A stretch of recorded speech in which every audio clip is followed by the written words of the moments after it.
Surat Hud ayat 105. Jadi surat ini, ayat ini artinya nanti di hari kiamat tidak ada orang berbicara, semuanya diam tegang, menunggu nasibnya. Faminhum syakiyun wa sa'id. Sebagian nanti ternyata celaka, sebagian nanti bahagia. Jadi di situ kemudian Hamka menjelaskan seperti mahasiswa yang menunggu lulusan pengumuman. Itu kan berdebar-debar. Dulu juga, nanti juga begitu di akhirat kita berdebar-debar. Ada yang celaka, ada yang sukses, bahagia. Dan kuncinya tidak di kita, di Allah. Berarti manusia itu kuasanya hanya merencanakan, merancang. Sukses bahagia atau tidak sepenuhnya haknya Allah. Makanya temanya ini merancang atau merencanakan kebahagiaan.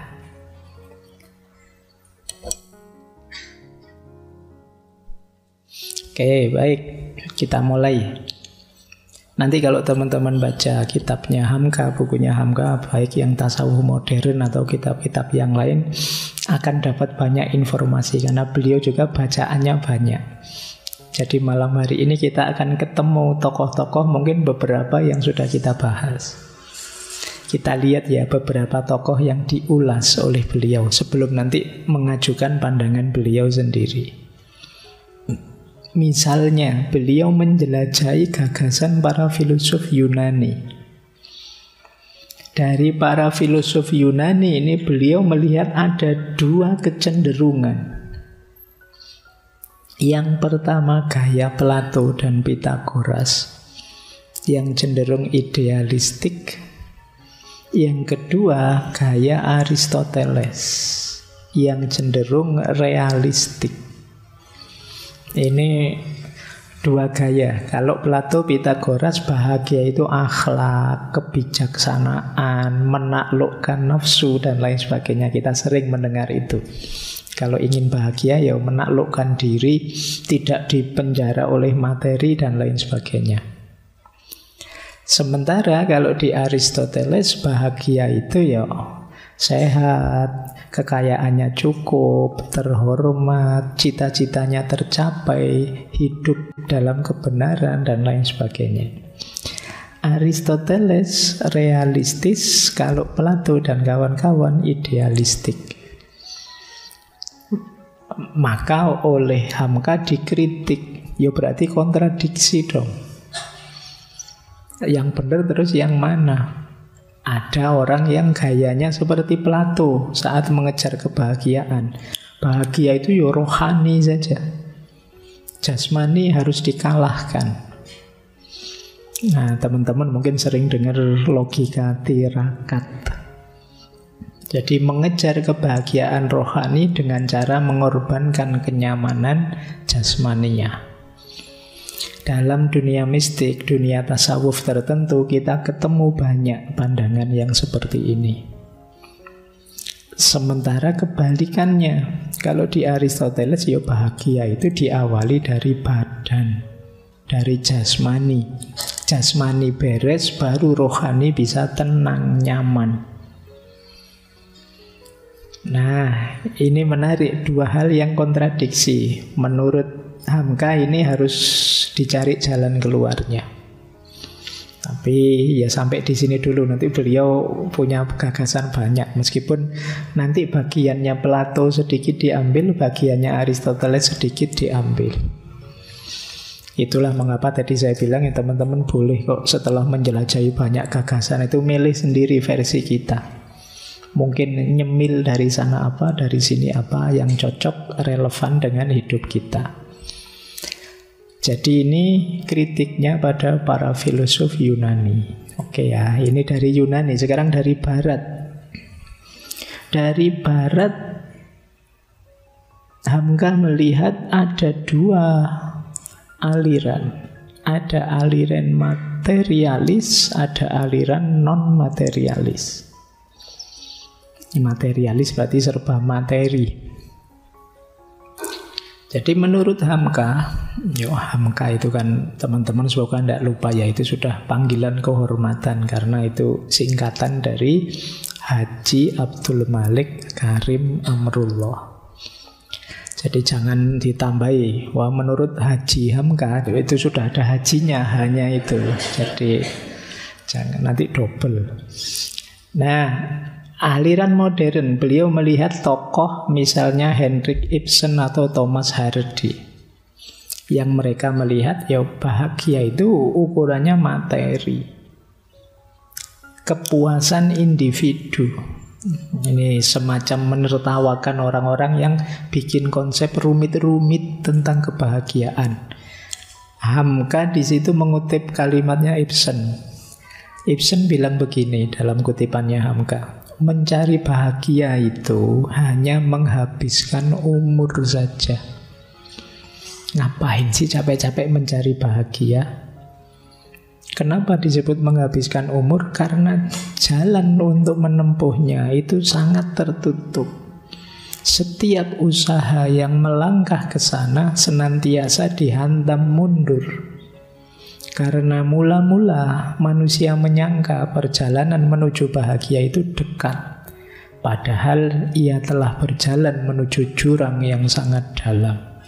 Jadi kata Ibsen, alah, orang-orang yang membahas kebahagiaan itu tidak ada gunanya, absurd, bahkan paradok. Dulu pernah kita belajar tema paling awal filsafat kebijaksanaan, filsafat kebahagiaan itu kan kita membahas paradoknya orang yang mencari kebahagiaan.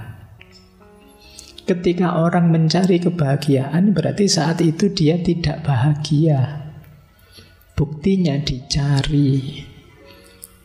Berarti kalau ingin bahagia apa? Tidak usah dicari. Jadi selama kita mencari ya saat selama itu pula kita tidak bahagia. Satu-satunya cara untuk bahagia ya sudah, ayo kita nikmati hidup kita sekarang saat ini begini. Kalau istilahnya Ki Ageng Surya Mentaram dulu, saiki ning kene ngene aku gelem. Jadi itu Ki Ageng Surya Mentaram ya, rumusnya 4. Kalau ingin hidup bahagia, saiki sekarang, ning kene di sini, ngene seperti ini, aku gelem, saya mau. Jadi sekarang di sini begini saya mau. Ini rumus bahagia ya, tidak usah dipakai yang aneh-aneh. Nanti kamu ketemu pacarmu saiki ning kene itu rusak kalau kamu rumusnya itu. Ngene aku gelem ngono. Ya nanti pacarmu bilang aku moh. Baik, ini gaya materialis, individualis. Jadi sudahlah, tidak usah rumit-rumit. Pingin bahagia ya duit kan. Nah materi itu kan, ala ujung-ujungnya ya mesti duit. Kalau tidak punya duit ya gimana bisa bahagia. Ini aliran materi. Nanti ada pembahasan khusus oleh Hamka tentang materi dan harta ini. Tapi kita masih menjelajah ini.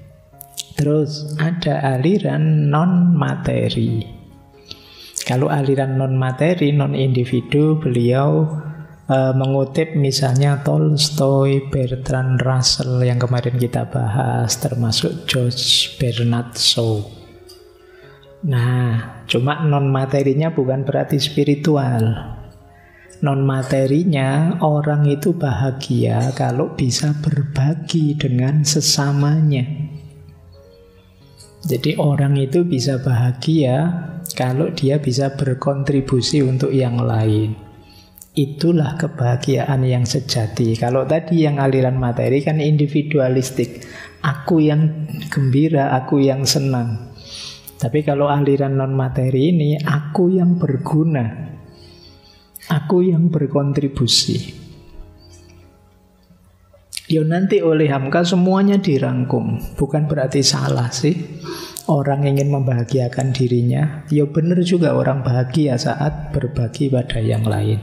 Tapi kalau hanya itu saja, misalnya yang materi ya hanya materi saja, atau yang kehidupan sosial ya hidup sosial saja, nah itu kurang luas, kurang tepat.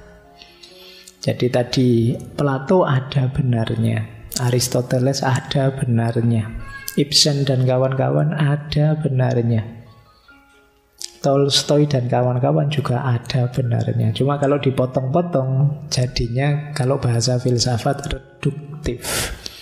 Reduktif itu terus, kok harta saja sih? Apa ya hanya itu satu-satunya? Tentunya kan tidak. Kok hanya beramal sosial terus sih? Apa ya hanya itu bahagia? Ya tentunya tidak. Disitulah nanti Hamka ingin masuk dengan konsep-konsep beliau. Setelah Barat modern, beliau juga menjelajahi pikirannya para filosof Muslim. Ini bisa menjelajah seperti ini, tentunya wawasannya harus luas. Meskipun tadi beliau sekolah formalnya bahkan SD saja hanya kelas 3, tapi beliau bacaannya banyak, tekun, sampai ngerti luas macam-macam. Nah, menurut para filosof Muslim, kata beliau, secara umum kebahagiaan dalam Islam itu terletak pada hidup yang seimbang. Ya jasmani, ya rohani. Tidak jasmani saja seperti kecenderungan Aristotelian, atau rohani saja seperti kecenderungannya Plato dan kawan-kawan. Ya individu, ya masyarakat. Tidak individu saja seperti Ibsen tadi, dan tidak sosial saja seperti Tolstoy dan kawan-kawan. Kemudian jangan lupa, bahagia itu ya dunia dan akhirat. Jadi ini khasnya kalau para filosof Muslim. Dalam Islam bahagia itu seimbang, jasmani, rohani, individu, masyarakat, ya dunia, ya akhirat. Nanti beliau berawal dari sini, nanti merumuskan konsep-konsep kebahagiaannya.